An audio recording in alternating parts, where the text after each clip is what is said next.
Today's reading from St. Paul to the Corinthians begins with a heartfelt appeal. Paul says, "As brothers and sisters in Christ, we appeal to you not to receive the grace of God in vain." Right off the bat, that caught my attention. It made me wonder, how are we receiving the grace of God? Are we letting this great gift, this help to us, as we try to fulfill our mission each day, or at times, do we not appreciate this grace of God and fail to use it in what God gives us, what we need?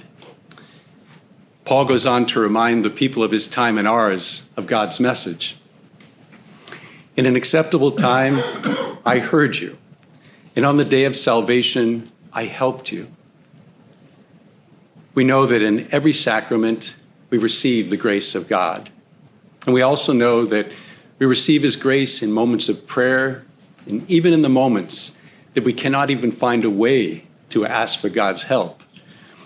And it's in this spirit that St. Paul reminds the Corinthians that God has heard them and has helped them through their lives in the many varied ways.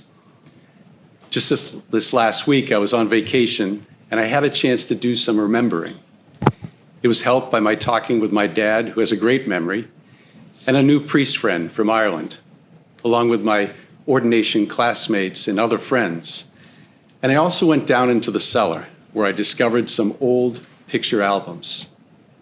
Each conversation and each picture reminded me, as I'm sure it would of you with your own, of a time and a chapter in your life, the people, and what was most important going on at that time for you. In his letter, Paul is recalling for the Corinthians what he and his fellow workers in the vineyard have faced and how they responded. I would imagine that if you were to go over this reading later today, you would find some common ground with St. Paul.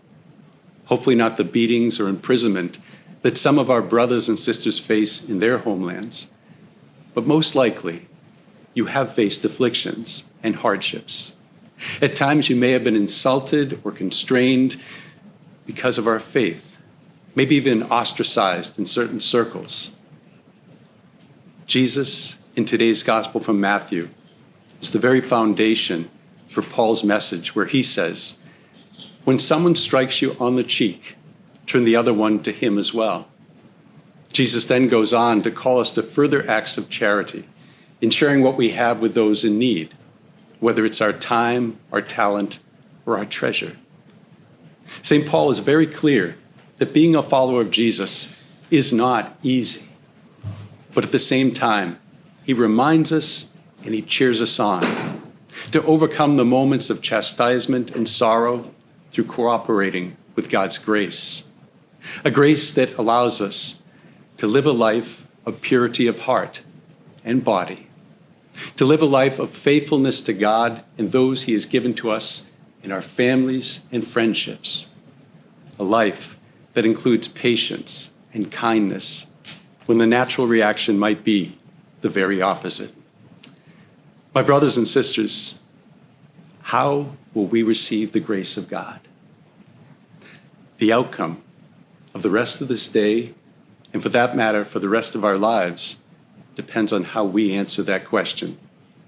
May God bless you and your families this holy day when we give thanks for the grace of God and this day.